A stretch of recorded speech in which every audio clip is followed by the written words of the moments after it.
We got a show today, don't we, Dr. Pat? Yeah, she's taking.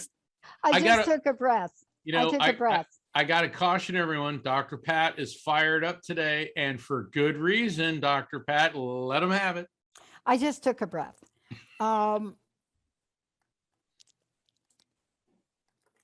Okay.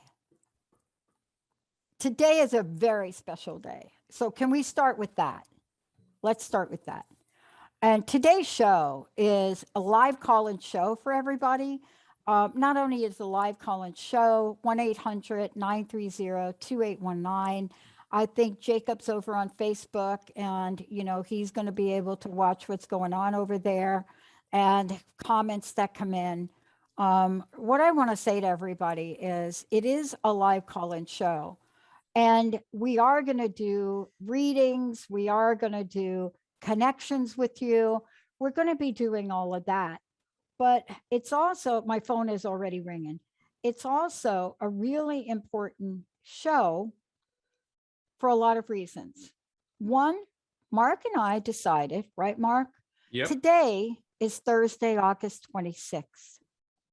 And something happened August 26th in 1920, I believe it was, correct? Yes, that is correct. Okay.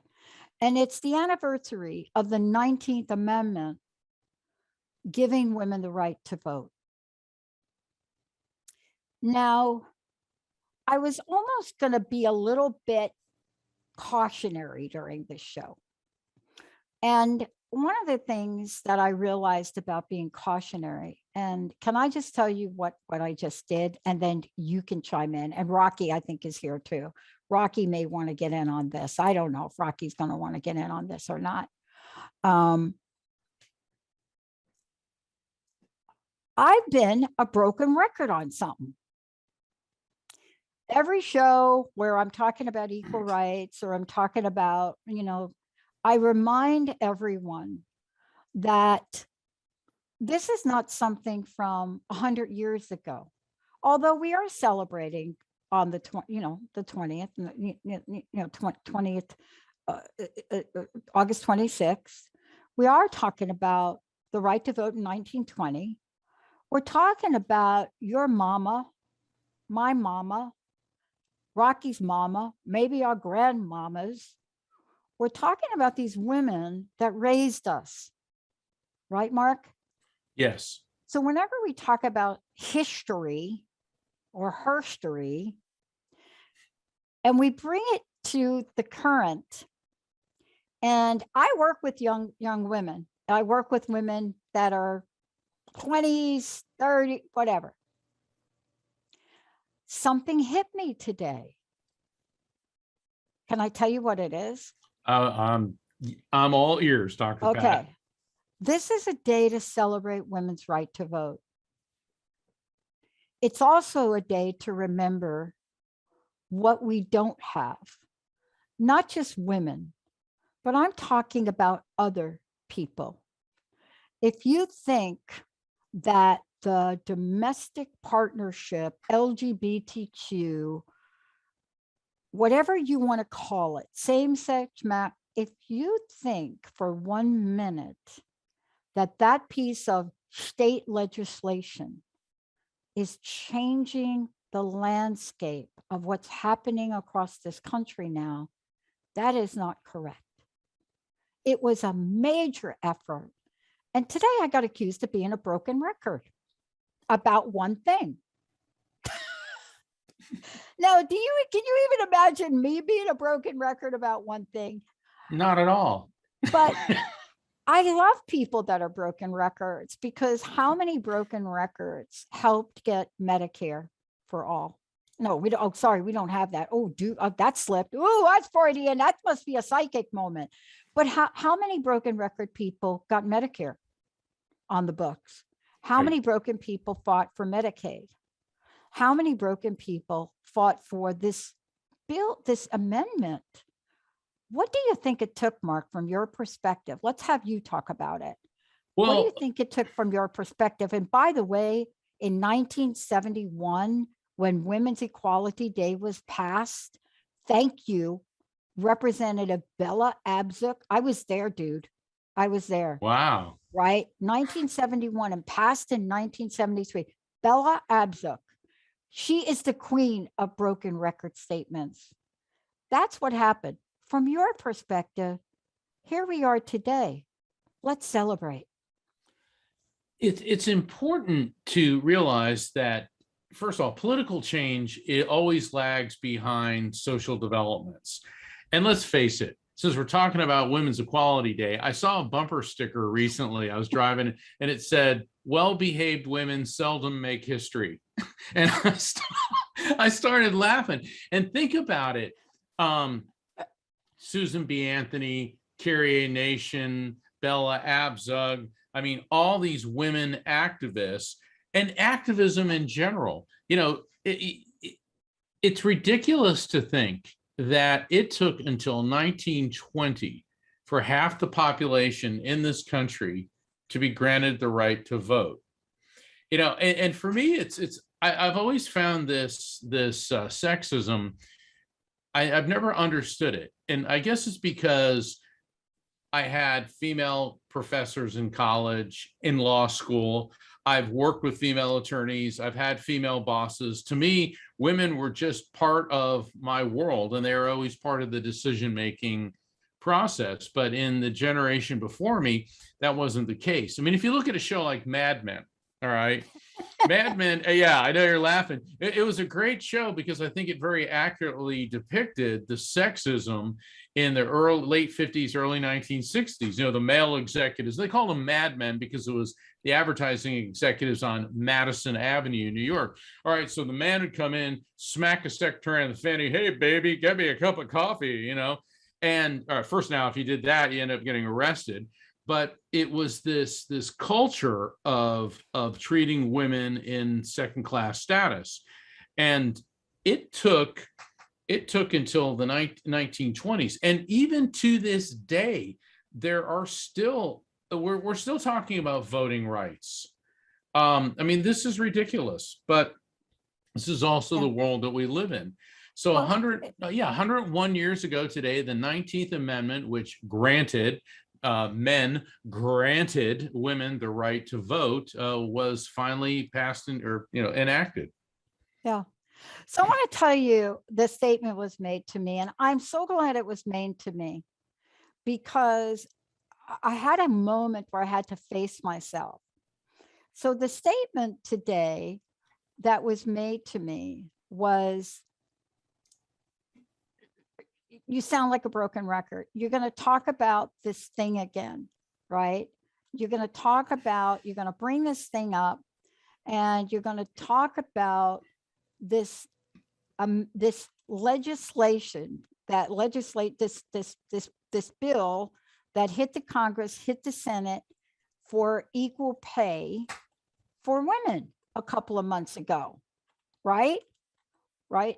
And so they're like, dude, you're going to talk about this again? Okay, so broken record. And so I had a moment where in that moment and in that time, I just had like a little teeny moment where I almost wasn't going to mention it because I started to think, am I a broken record? And then I turned around and I said, here we go. Mark, how many people in 1920, just give me your perspective. If I sound like a broken record, those people must have sounded like an entire broken stereo system.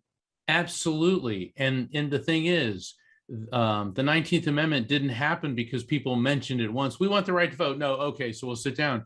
You have to be persistent. I was watching the history of the sitcom, a CNN special, and they showed a clip. And when you were talking about being a broken record, okay, the Mary Tyler Moore Show, when was that? The 1970s or something?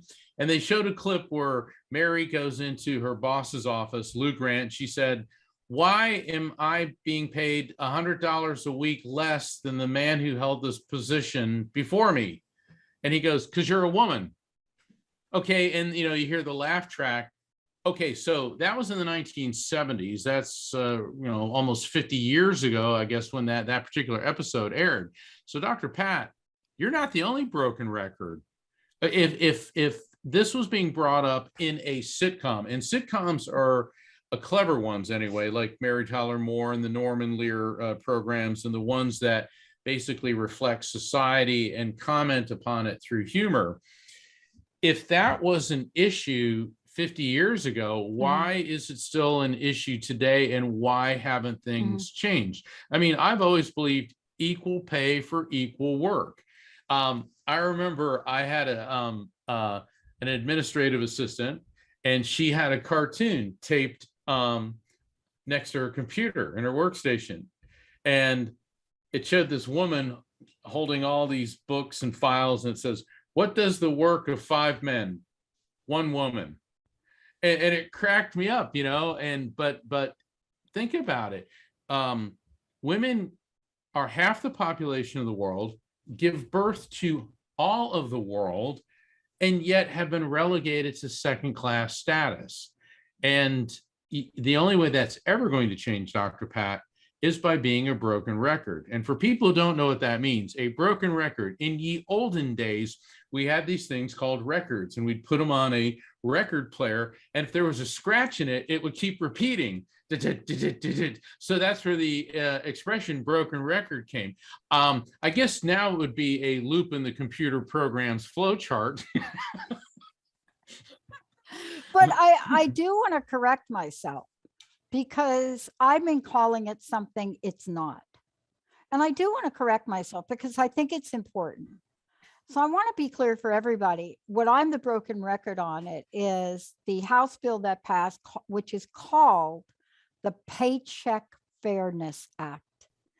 I mean, can you imagine something like that not being passed by the Senate? And I just want to say, I'm not going to talk much about it. You can Google it. It was passed by the House in 415, and it was shot down by the Senate. And, someone said to me that, what else was hidden in that bill, or what else was in that? So here's what I want to say. If you don't like the Paycheck Fairness Act, and I'm not clear what else was in the Paycheck Fairness Act, but there was a lot of things that was in there. And the bill said that this bill addresses wage discrimination on the basis of sex, which includes pregnancy, sexual orientation, gender identity, and sex characteristics. Now, am I a broken record? No, I did a poll. And before I started to mention this a couple of months ago, there weren't very many women, even on my staff, that knew about it. So we are here to say today's show is about celebrating these women. Mark, they walked the streets. We didn't have social media. They walked with signs. Some of them were beaten to a pulp, right? Yes. Here, can I leave with this before we go to break? And then we'll go to the phone lines. Here's what I want to say. I was reminded of this last night. I have been watching a movie over a period of 3 days because it's not Linda's kind of movie, so I have to watch it in between. But I did finally get to watch a good chunk of it last night. It didn't do very well at the box office. The movie's called Reminiscence. It just came out. It stars Hugh Jackman and Rebecca Ferguson and Thandue Newton. And I was captivated by it. Here's why. It was set in a time where all people had were their memories. You know, much was lost on the planet, but all they had was their memories. And it was an incredible movie. And what I became aware of, Mark, from this movie is I'm afraid women in particular are going to forget. And I'm talking to, I got to say it to some of you youngsters, they're going to forget 1920. They're going to forget the fight for equal rights to control our bodies. They're going to forget. And, you know, let me just talk to my friends here, my colleagues, my sisters and brothers in the LGBTQ community for a moment. If you forget what happened with men dying in the 80s, I was there in New York. If you forget the fight that it took to go up against Mayor Koch and get medical care, this is what is the concern for me. That's why I'm a broken record. That's why you do what you do, Mark, so that people can remember their connection. Yes. You know, they can remember.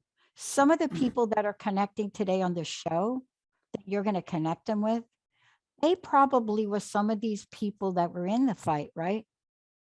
Absolutely. So today we want to honor all those people that are fighting today. But when you call in and you connect, we want to honor those people that Mark is going to connect you with, because I bet you money they've been around on the planet to create some change. How about we go to break? When we come back, we go to the phones.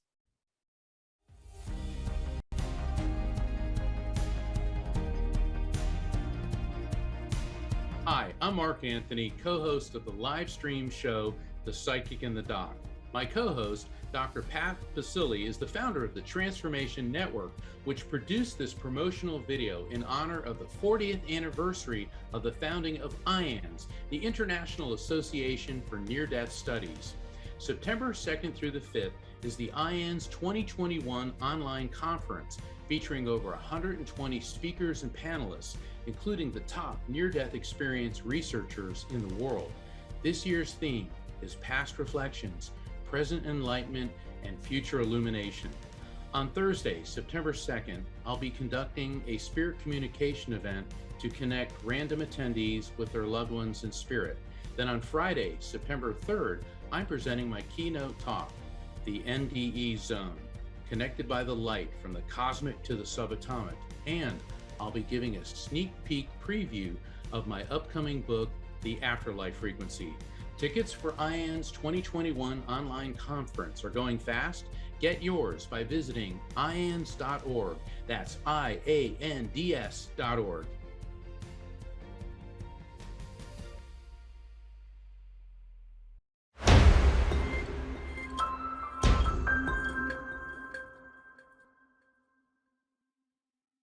Wow. Thank you, everybody. Welcome, welcome, welcome. And it's so great to have all of you tune us in and turn us on. And yes, I just got a text message from someone that said to me, Pat, you just should know that the issue with that vote was a filibuster issue. And yeah, whatever the issue was, all I'm saying to people is go ahead and look up the reasons that this act was not passed. The main reason from a number of states, the senator from Tennessee, I think the senator from Louisiana, a couple more, was because it would result in, Mark, frivolous lawsuits. Now, I'm going to end with this. Equal pay, I'm not sure how frivolous that is if you're banging it out with a really pittance of dollars. Okay, we're taking your calls, 1-800-930-2819. We're also taking your comments and questions if you go to transformationtalkradio.com, and right there you can type in your question.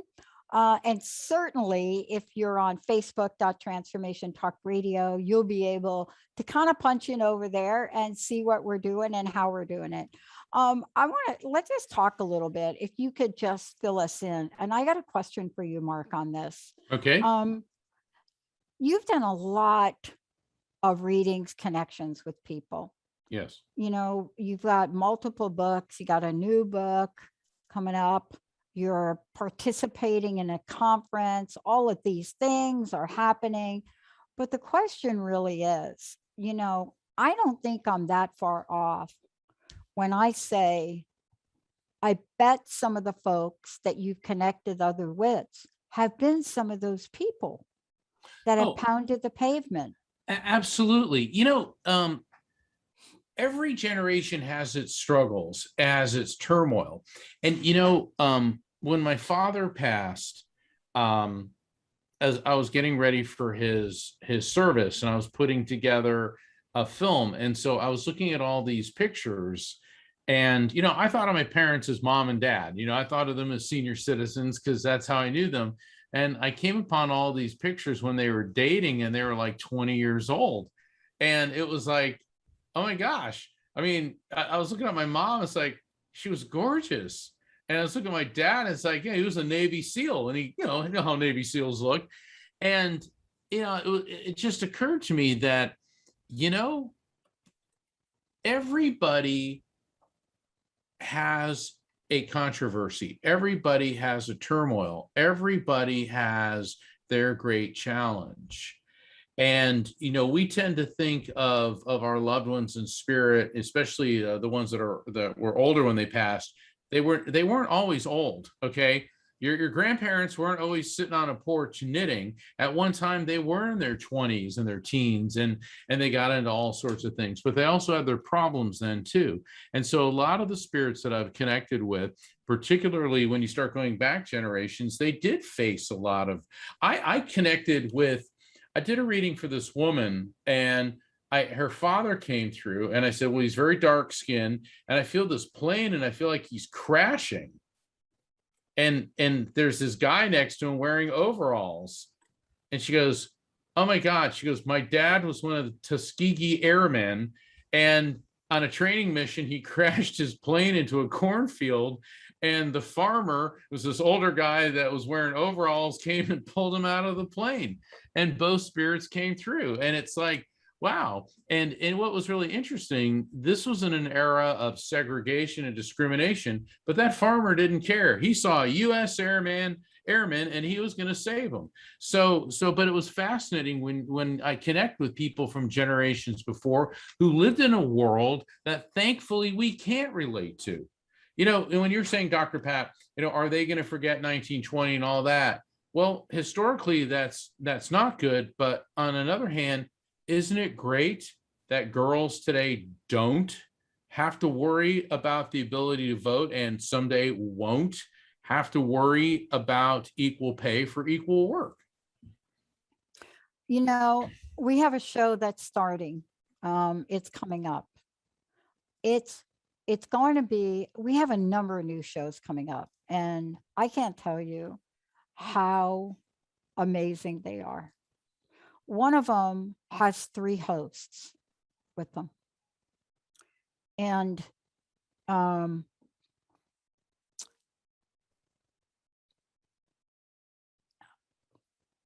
I'm talking to the hosts about what's going to be the mainstay of their show. What are they going to talk about?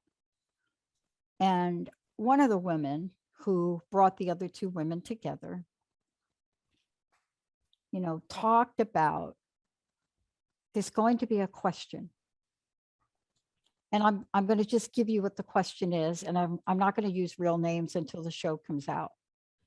But they said, this is about the Orion question. And I just thought, wow, this is interesting. And I said, well, tell me about this. Who's Orion?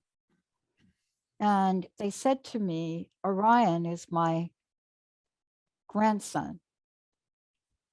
He's a African-American person of color child. And the question is, when Orion grows up, will he have to protest for his rights? And I want to ask the same question today of young girls. I want to put that on the table right now.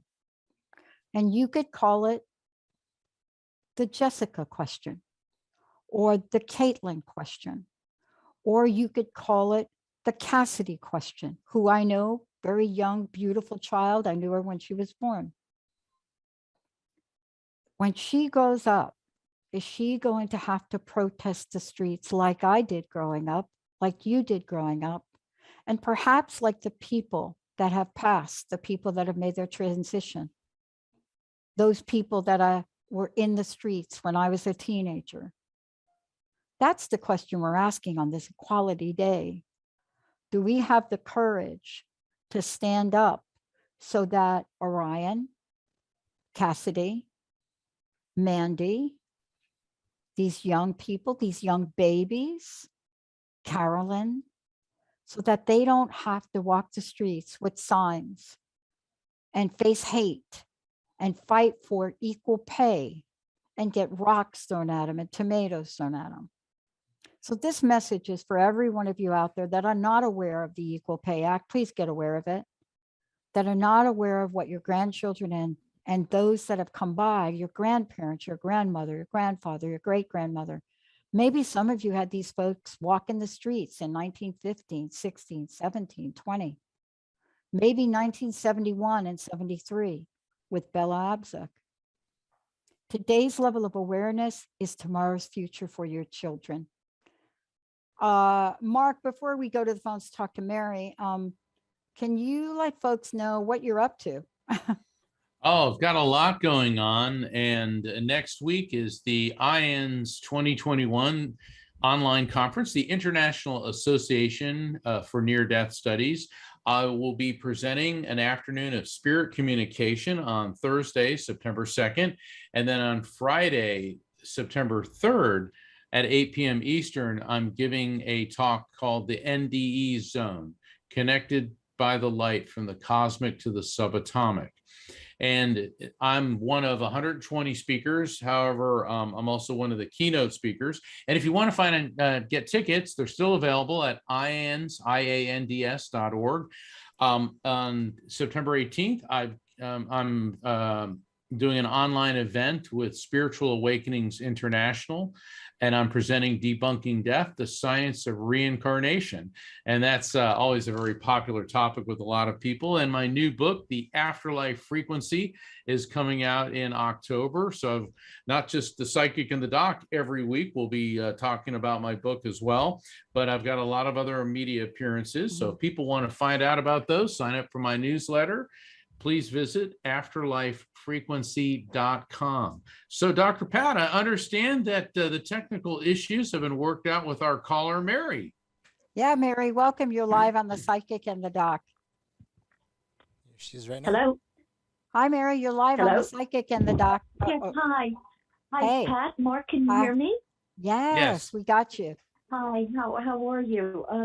I think the Good. universe has been swearing against me because I lost his connection about 3 times. Today's topic has a lot of meaning, special meaning for me. That I went to Smith College, which is one of the 7 sister schools. Oh, yeah. And in Northampton, which they say is the lesbian capital of the United States. I was there in the late 70s, and people like Gloria Steinem came before me, of course. Wow. And And Mark, you said something before. You saw a bumper sticker. I used to walk around with a T-shirt that said Smith College, a century of women on top. And then there's another one that I had that said a tradition of women in exciting positions. So there you go. Well, Smith College was really, for me, when I think about that and I go back in time, the Yes. courageous acts that came out of that school, we don't talk about them enough. We don't talk about them enough. Right. But yeah, we're in celebration of this day, and the women and men, might I say, the men and women that were carrying signs, that were really fighting for something.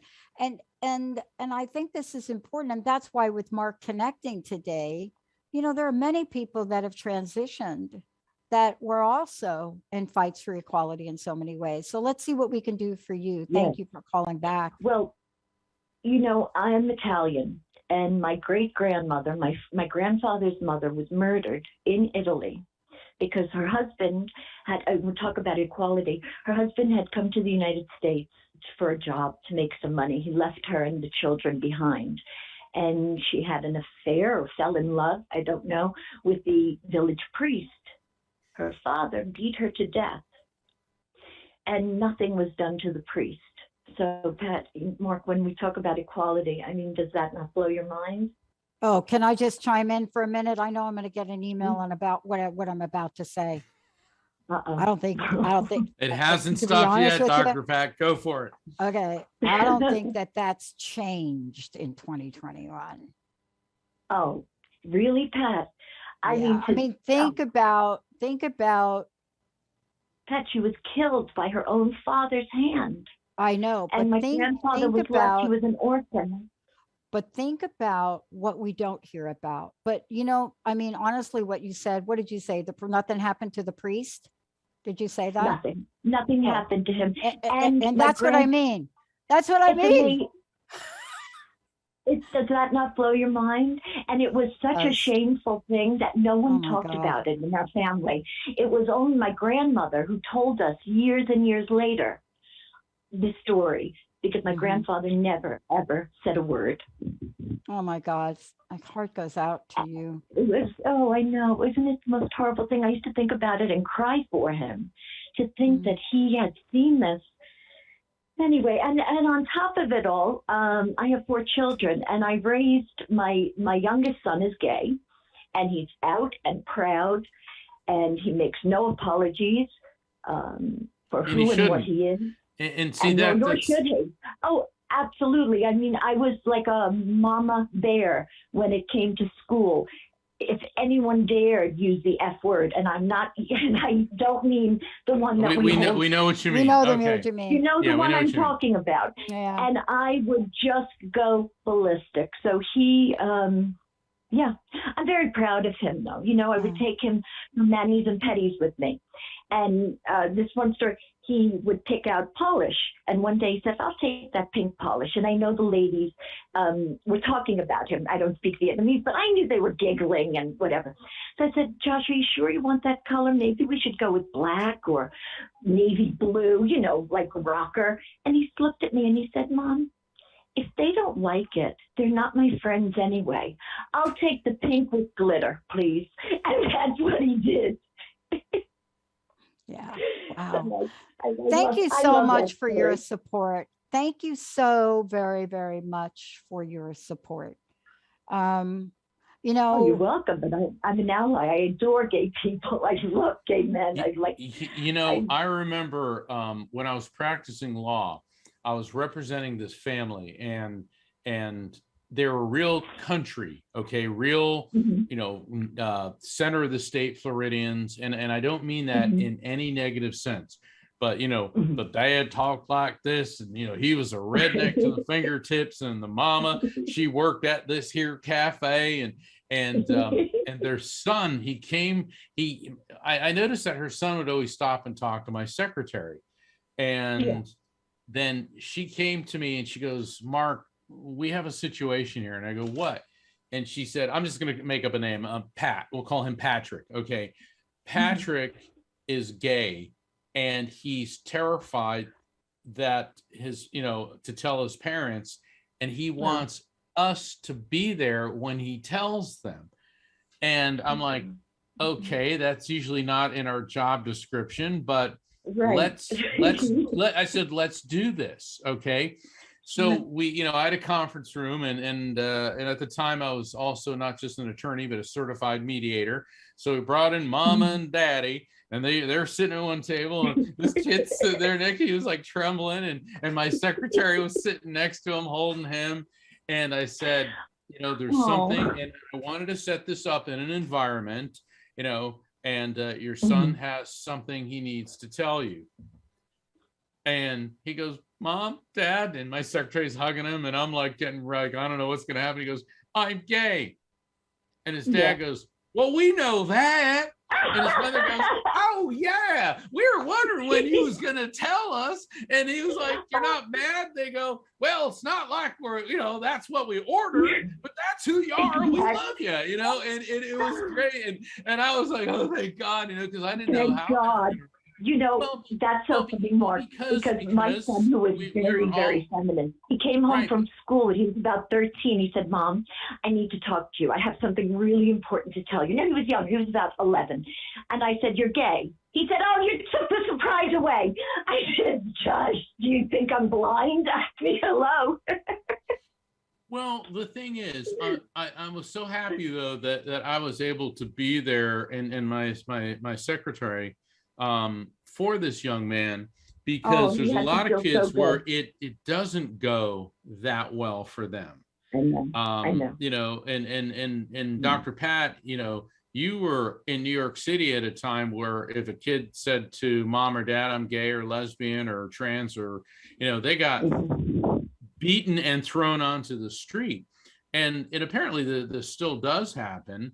And it's really fascinating that in the 21st century, we're actually still having this conversation. Yep. I read scientific journals, and MIT put out a study recently about, is there a gay gene? And they said, no, but they said, apparently there are multiple genetic sequences and things that have to happen on a genetic level. So there's no one gay gene. There's something like 32 different genetic sequences. And the conclusion of the report was, this is something a person is born, and there's nothing they can do about it. Okay.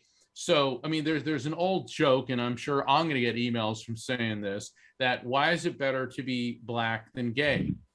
Because when you're Black, you don't have to tell your parents, and so people like your son shouldn't have to worry about telling his parents, and thank God he had you as a mother. Thank you. And I want to comment too about where we are in our pop culture, since we're having this conversation. What's the expression?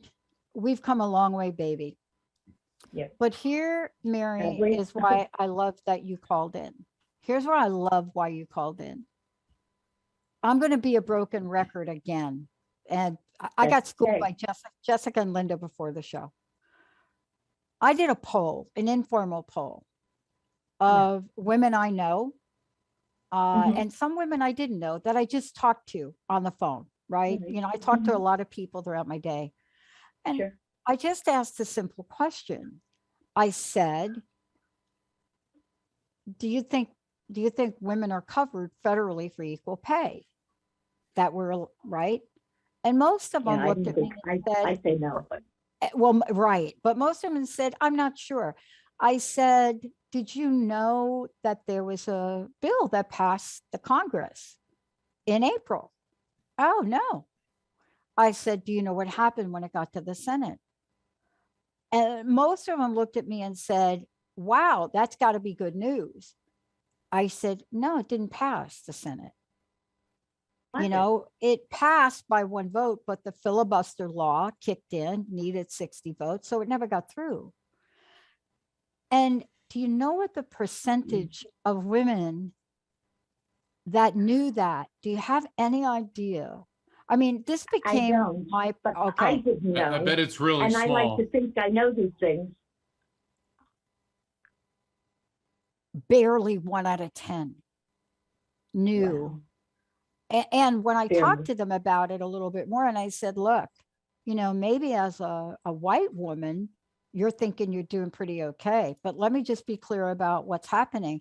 And, Mary, one of the things that I know you got from the education you got in the environment that you're in is you can't give up the good fight. Honestly, it doesn't matter who you are. It doesn't matter you're a man or you're a woman or you're a person of color or you're part of the LGBTQAI plus community, or you're somebody that has come in from another country and you're looking for freedom, or you're just somebody that feels like your rights are just not there. You're just that person. But there's a way to do it. And that's my point. When I say don't give up the good fight, I'm talking about ways that you do it that have worked in the past. Those women that walked down the street and men in 1920, they were not throwing Molotov cocktails. Mentally, I think they were, but they were not. They were not beating people up with sticks, but they came out in numbers. We're just not coming out in numbers. And certainly the pandemic has put a damper on that. But, yeah, for sure. Yep. But, but your courage and your standing up in a time in our pop culture, there's a couple of great movies that have just come out about this. There's, Mark Wahlberg is in a really fascinating movie, and I think it's a true story. So not only are we talking about this now, we're making movies about this now. We're talking about it in headlines now. There are organizations that are standing up for it now. And I don't think the senator of Washington, Patty Murray, I don't think she's ready to give up that conversation. Mark? And she shouldn't be. And, we were talking on the break, it's, if you're trying to advance something like this and you bring it up and they say no, well, that's not the end of it. You've got to be relentless about it. And it's the right thing to do. We don't live in the Eisenhower era where dad came home from work and mommy was there all day baking cookies and raising the kids. We live in a world now where both parents are working and there's lots of single parents. And, the fact of the matter is women are an integral part of the workplace every bit as much as men are. And this ridiculous disparity between pay needs to go away. I mean,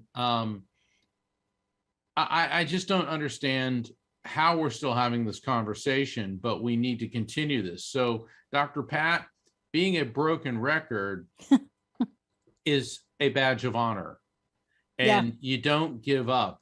I mean, people were talking about the Equal Rights Amendment in the 70s. We're still talking about variations on that now. We're still talking about voting rights. Yeah. Freedom is not something to be trifled with. Oh, do you want to hear the statistic fragile, on that, Mark? Well, our freedoms are very, very fragile. They are right now. They are not etched in stone.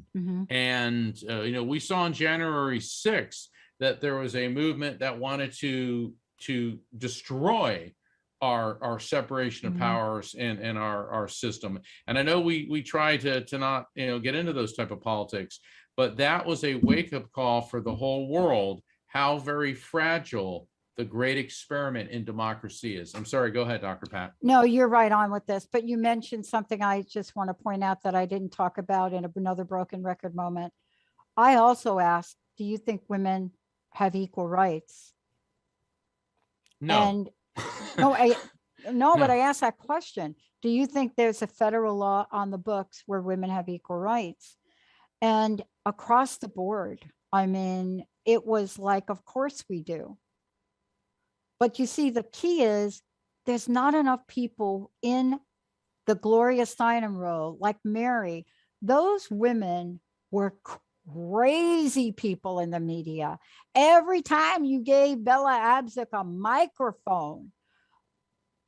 But I'm wondering for myself, how can I talk about it differently? is there something that we can do to educate both men and women? Because I don't know of a single man, Mark, that wants their daughter growing up and not having equal rights. Exactly. Don't know one. What a great show, Mark. Great show. And you know what? Next week is on, you got a very special show. I won't be here next week because I will be at the International Association for Near-Death Studies.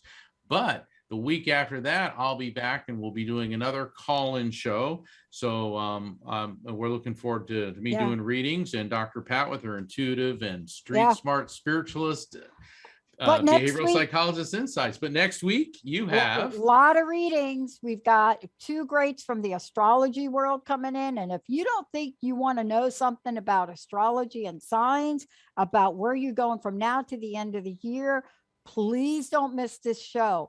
It's for all of us. Mark, thank you so much. Thank you all for tuning us in, turning us on. Jacob, thank you for all your help. The TTR team, and Rocky, we'll see you next time. Hey, everybody. Thank you for tuning into The Psychic in the Doc with Mark Anthony and me, Dr. Pat Baccili, right here on transformationtalkradio.com. Hey, look, come back next week so we can explore with you more of life's many challenges and learn from fascinating guests. And you know what? Even Mark and me. We'll connect you and discover insights from people in this life and from the afterlife. Extraordinary problems? Yeah, they do. They require extraordinary solutions. But step into the world of possibilities with us on The Psychic and the Doc. That's every Thursday, 4 p.m. Pacific time, 7 p.m. Eastern time, right here on transformationtalkradio.com. That's transformationtalkradio.com. And don't forget, we're also live face-to-face on facebook.com, Transformation Talk Radio.